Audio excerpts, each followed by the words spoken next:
दोस्तों अदानी ग्रुप की बात करें यहाँ पे अदानी पोर्ट्स के लिए काफ़ी अच्छी गुड न्यूज निकल के आ रही है। यहाँ पे देख सकते हो कि global brokerage house Goldman Sachs और मॉर्गन स्टैनली की तरफ से यहाँ पे खरीदारी की सलाह दी जा रही है। उनके हिसाब से आने वाले समय इसमें बहुत ही शानदार हमें टारगेट देखने को मिल सकते हैं।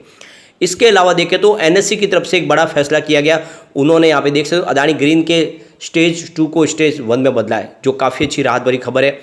और दूसरी तरफ देखें तो इनका झारखंड में जो पावर प्लांट था वहाँ से अब इलेक्ट्रिसिटी जनरेशन शुरू हो चुका है और बांग्लादेश में ये सप्लाई शुरू हो गई है, तो वहाँ से भी अब इनका रेवेन्यू जनरेट होगा। तो सारी बातें बहुत अच्छी है, लेकिन इसके बीच में एक है जो गड़बड़ हो चुकी है और वो है ये कि यूपी से इनका जो टेंडर था जो स्मार्ट मीटर का, वो प्रीपेड मीटर का टेंडर कैंसिल हो गया है। और ये एक तरह से देखें तो ये एक थोड़ी सी इनके लिए निराशा भरी खबर है। बाकी ओवरऑल देखें तो काफ़ी अच्छी खबरें निकल के आ रही है, जो इशारा कर रही है कि आने वाले समय में फिर से एक तेज़ी का माहौल बनेगा। जिस तरह से देखें तो पहले बैंकों ने भरोसा जताया अदानी ग्रुप के ऊपर और अब यहाँ पे जो ब्रोकरेज हाउस है वो भी भरोसा जता रहे अदानी ग्रुप के शेयरों के ऊपर। उनके हिसाब से आने वाले समय एक अच्छी तेज़ी की शुरुआत हो सकती है। तो क्या इस समय अदानी ग्रुप में इन्वेस्टमेंट करना चाहिए? तो यहाँ पे जो लेटेस्ट अपडेट निकल कर आई है उनको एक एक करके डिस्कस करेंगे और जानने की कोशिश करेंगे क्या अदानी ग्रुप के लिए मुसीबतें अब कम होने वाली है। जिस तरह से देखें तो कुछ विपक्ष की पार्टियां भी इस समय अदानी ग्रुप के सपोर्ट में आने लगी है और कह रहे हैं कि अदानी ग्रुप ने कुछ भी गलत नहीं किया। तो एक तरह क्या ये पॉजिटिव ट्रिगर है? तो आप देख सकते हो कि एक बदलाव आने लगा है। अब यहाँ पे अदानी ग्रुप को भी थोड़ी सी हिम्मत भी मिली है, शेयरों की प्राइस बढ़ी है, मार्केट कैप में अच्छा खासा इजाफा हुआ। सिर्फ आप देखें तो कल के ट्रेडिंग के दौरान देखें तो 35,000 को भी इसका मार्केट कैप बढ़ चुका है, क्योंकि 10 के 10 कंपनियों में तेजी के साथ में क्लोजिंग दी है। अब आगे की संभावना क्या है वो जानने की कोशिश करेंगे। तो यहाँ पे जो सबसे पहले यूपी से एक बैड न्यूज निकला है उसको भी डिस्कस कर लेते हैं। तो यहाँ पे दक्षिणांचल विद्युत निगम लिमिटेड ने प्रीपेड मीटर का जो टेंडर था उसको कैंसिल कर दिया है और इससे पहले भी 2 टेंडर कैंसिल हुए।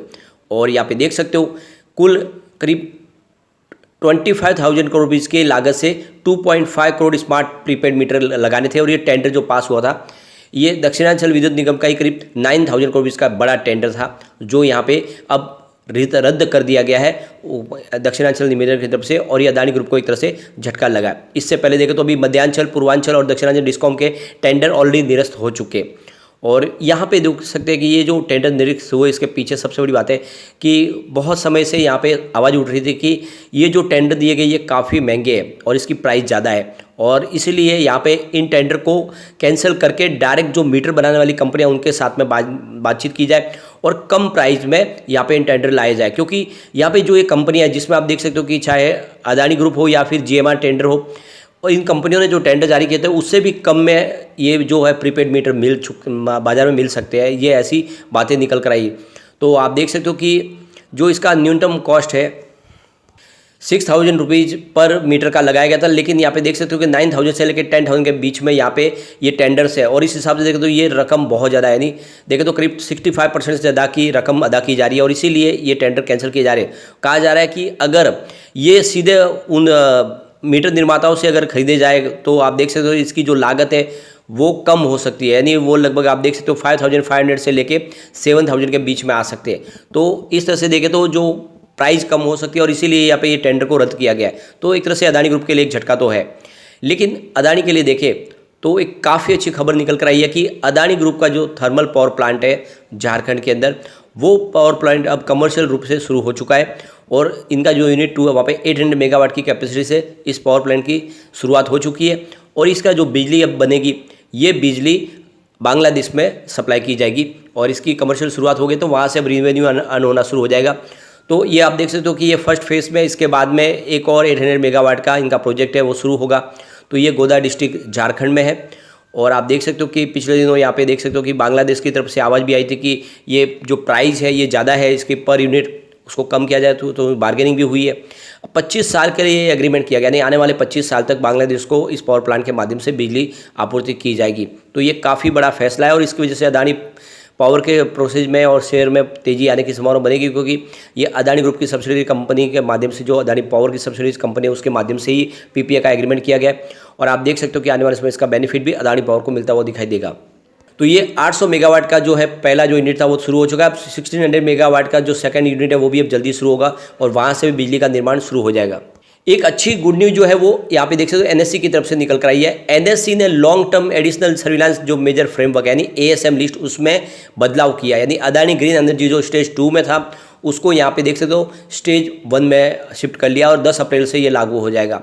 इससे पहले 28 मार्च को NSE BSE ने अदानी ग्रीन को आप ASM लिस्ट के 2 में शामिल किया था, लेकिन अब यहाँ पे इसको बदल के स्टेज 1 में लाया है। तो एक तरह से काफ़ी अच्छी राहत मिली है और इसकी वजह से आने वाले समय में शेयर में तेजी की संभावना बनेगी, क्योंकि यहाँ पे लोगों का निवेश भी बढ़ेगा। फिलहाल अदानी ग्रुप की कंपनियाँ टोटल 10 है, उसमें से 5 स्टॉक है जो ASM की लिस्ट में शामिल है, जिसमें आप देख सकते हो Adani total gas, Adani transmission, Adani green energy और NDTV ऑलरेडी ASM के स्टेज 1 में है और Adani power short term ASM के पहले से स्टेज में एक पहले ऑलरेडी मौजूद है। तो इस तरह से 5 कंपनियां जो ASM लिस्ट में अभी शामिल है। अब इसके बीच में एक बहुत बड़ी गुड न्यूज़ निकल कर आई है। गोल्डमैन सैच ने अदानी पोर्ट्स को लेकर काफ़ी ज़्यादा यहाँ पे अच्छी बातें कही है। उनके हिसाब से गोल्डमैन सैच का कहना है कि आने वाले समय 25% की अपसाइड देखने को मिल सकती है। तो यहाँ पे उन्होंने बाय की कॉल दी है और रेटिंग है उसको मेंटेन बाय पे रखा हुआ है। तो गोल्डमैन सैच ने इसका टारगेट रखा है 810 रुपीज़ का, जो करंट लेवल से 25% की वृद्धि दर्शा रहा है। इसका मतलब गोल्डमैन सैच को लग रहा है कि अदानी पोर्ट्स का और बिजनेस है वो काफ़ी अच्छा है और जिस तरह से लगातार इनके वॉल्यूम में वृद्धि हो रही है वो इशारा है कि आने वाले समय में इसके शेयर की प्राइस डेफिनेटली बढ़ेगी, क्योंकि पिछले दिनों हमने डिस्कस किया है कि अदानी पोर्ट्स का जो वॉल्यूम है उसमें ज़बरदस्त वृद्धि हुई है इस बार और कार्गो हैंडलिंग उनका लगातार बढ़ रहा है। सबसे बड़ी बात है कि अदानी पोर्ट्स अपना मार्केट शेयर लगातार बढ़ा रहे हैं। पिछले दिनों उन्होंने एक पोर्ट्स का और अधिग्रहण किया है, तो ये बिजनेस लगातार बढ़ने वाला है। मार्च में देख सकते हो 32 MMT का इन्होंने टोटल कार्गो हैंडलिंग किया है, जिसमें 9.5% की ग्रोथ देखने को मिल रही है। तो ये काफ़ी अच्छी बात है और इसी वजह से देखें तो यहाँ पे बाई की कॉल निकल के आ रही है। कंपनी ने रिसेंटली कारिकल पोर्ट को भी एक्वायर किया 1485 रुपीज़ में, जो NCLT के तहत यहाँ पे नीलामी प्रक्रिया जिसमें इन्होंने उस पोर्ट को जीता है, तो कारोबार और बढ़ता हुआ दिखाई देगा। मॉर्गन स्टैनली ने कहा है कि काफ़ी अच्छा इनका बिजनेस है और आने वाले समय में इसमें एक तेज़ी की संभावना बनेगी और ये फॉरेन ब्रोकेज हाउस है जो इस समय खरीदारी की सलाह दे रहे हैं। मॉर्गन स्टैनली ने यहाँ पे देखिए ओवरवेट की रेटिंग दी है और इन्होंने जो टारगेट रखा वो 690 का रखा है। तो कुल मिला के देख सकते हो काफ़ी अच्छे टारगेट निकल के आ रहे हैं और धीरे धीरे अगर आप देखें तो अदानी ग्रुप पूरी तरह से पटरी पे भी आ रहा है। तो आने वाले समय में शेयरों की प्राइस डेफिनेटली तो बढ़ेगी ही। दूसरी तरफ अगर आप देखें तो IIFL सिक्योरिटीज़ के अनुज गुप्ता इस समय अदानी विल्मा लिमिटेड को लेकर काफ़ी ज़्यादा बुलिश है। उनके हिसाब से जिस तरह से इस बार जो रिजल्ट में संभावना पॉजिटिव बनी है, जो इनका FMCG सेक्टर में जिस तरह से कारोबार में वृद्धि हुई है, आने वाले इसमें डेफिनेटली शेयर की प्राइस बढ़ेगी और उनके हिसाब से ये शेयर की प्राइस काफ़ी फेयर है। तो उन्होंने 450 का टारगेट दिया है जो बहुत जल्द आ सकता है और उन्होंने यहाँ पे खरीदारी की सलाह दी है। तो कुल मिला के देख सकते हो कि लगातार अब खरीदारी की सलाह निकल के आ रही है। पहले इससे पहले कोई भी शेयर में खरीदारी की सलाह नहीं बन रही थी, लेकिन अब ब्रोकेज हाउस है जो बुलिश बने हुए हैं। आप देख सकते हो चाहे गोल्डमैन सैच हो या फिर मॉर्गन स्टैनली या फिर घरेलू ब्रोकरेज हाउस इस समय खरीदारी की सलाह भी दे रहे हैं। इसके अलावा देखें तो बैंकों का भरोसा लौट आया इस समय। आप देख सकते हो यूको बैंक की तरफ से भी कहा गया है कि अगर अदानी ग्रुप की तरफ से उनसे कर्ज मांगा जाएगा तो उनके प्रोजेक्ट को देकर हमें कर्ज देने में कोई तकलीफ नहीं है। इसके अलावा देखें तो यूरोप और जापान के बैंक है वो भी अदानी ग्रुप के साथ में काम करने को तैयार है। यानी जो हिंडनबर्ग का जो असर था वो खत्म होता हुआ दिखाई दे रहा है, सब कुछ पटरी पे आता हुआ दिखाई दे रहा है। लेकिन सिर्फ मामला अभी सुप्रीम कोर्ट के अधीन है और जब तक सुप्रीम कोर्ट का फैसला नहीं आ जाएगा तब तक यहाँ पे इसी तरह से अप डाउन देखने को मिला। और जैसे ही खबर पॉजिटिव आएगी शेयरों की प्राइस तो बढ़ेगी, लेकिन जैसे ही कोई नेगेटिव खबर आएगी शेयरों की प्राइस फिर से आपको नीचे आते हुए दिखा देगी। इसलिए इस समय हमें थोड़ा धैर्य के साथ इसमें बने रहना है। एक नजरिया लॉन्ग टर्म का है तो बने रहे, आने वाले समय डेफिनेटली एक अच्छा रिटर्न आपको देखने को मिल सकता है। लेकिन फ्रेंड, कोई भी इन्वेस्टमेंट करने से पहले अपने फाइनेंशियल एडवाइजर के बारे में ले ले या अपना खुद का रिसर्च करें, क्योंकि मैंने वीडियो आपके एजुकेशनल पर्पज़ के लिए ही बनाया। वीडियो पसंद आए तो लाइक शेयर जरूर कीजिए और चैनल को सब्सक्राइब कर दीजिए। Thank you.